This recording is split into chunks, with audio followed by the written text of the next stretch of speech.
سب سے پہلا سبق یہ ہے کہ آدمی کی زندگی میں توبہ ہو۔ آج آدمی توبہ کرنے کو تیار نہیں ہوتا ہے۔ بہت سے ہیں جو گناہ اتنا کرتے ہیں تو توبہ کرنا بھی چھوڑ دیتے ہیں، حالانکہ اللہ تبارک و تعالیٰ فرماتا ہے کہ بندے توبہ کر، میں توبہ ضرور قبول کروں گا۔ مجھے ایک بات بتلاؤ آپ کہ جب اللہ تبارک و تعالیٰ نے ایسا کوئی حد متعین نہیں کیا کہ میں ایک آدمی پر یا ایک بندے پر 100 مرتبہ توبہ قبول کروں گا یا 1000 مرتبہ توبہ قبول کروں گا تو لہذا توبہ کا ریچارج ختم ہو گیا، ایسا تو بالکل بھی نہیں ہے نا۔ اللہ تو فرماتا ہے کہ میں توبہ قبول کرنے سے نہیں تھکتا، تو بندہ کیوں توبہ کرنے سے تھک جاتا ہے؟ سیدنا حضرت صدیق اکبر رضی اللہ عنہ فرماتے ہیں کہ کوئی شخص دن میں 70 مرتبہ گناہ کرے، دن میں کتنی مرتبہ گناہ کرے؟ 70 مرتبہ گناہ کرے، اور وہ 70 مرتبہ اللہ سے توبہ کرے اس گناہ کی، تو ہم یہ کہیں گے کہ یہ بندہ گنہگار نہیں ہے۔ سمجھ میں آ رہی بات؟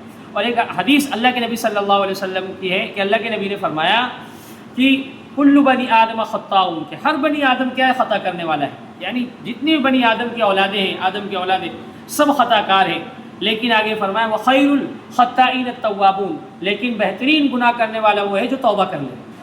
اس لیے ہمیشہ ہر گناہ کتنے بھی گناہ ہو جاوے اے اللہ تو معاف کر دے، لیکن توبہ جب بھی کرے تو نیت یہ ہو کہ انشاءاللہ آئندہ یہ گناہ ہم نہیں کریں گے، لیکن اب پھر بھی گناہ ہو جاوے تو فوراً اللہ سے کیا کر لے؟ توبہ کر لے، اے اللہ معاف کر دے، اے اللہ معاف کر دے، یہ گناہ ہو گیا ہے، اے اللہ معاف کر دے۔ اگر پھر توبہ ٹوٹ جاتی پھر معافی مانگ لے، کیونکہ 10 مرتبہ گناہ کرے اور 10 مرتبہ توبہ کرے گویا کہ اس نے گناہ ہی نہیں کیا۔ آج شیطان ہمیں پٹی پڑھا دیتا ہے، ارے نہیں یار تیرے سے گناہ نہیں چھوٹتا ہے، کام کر، جب چھوٹے گا تبھی توبہ کرنا۔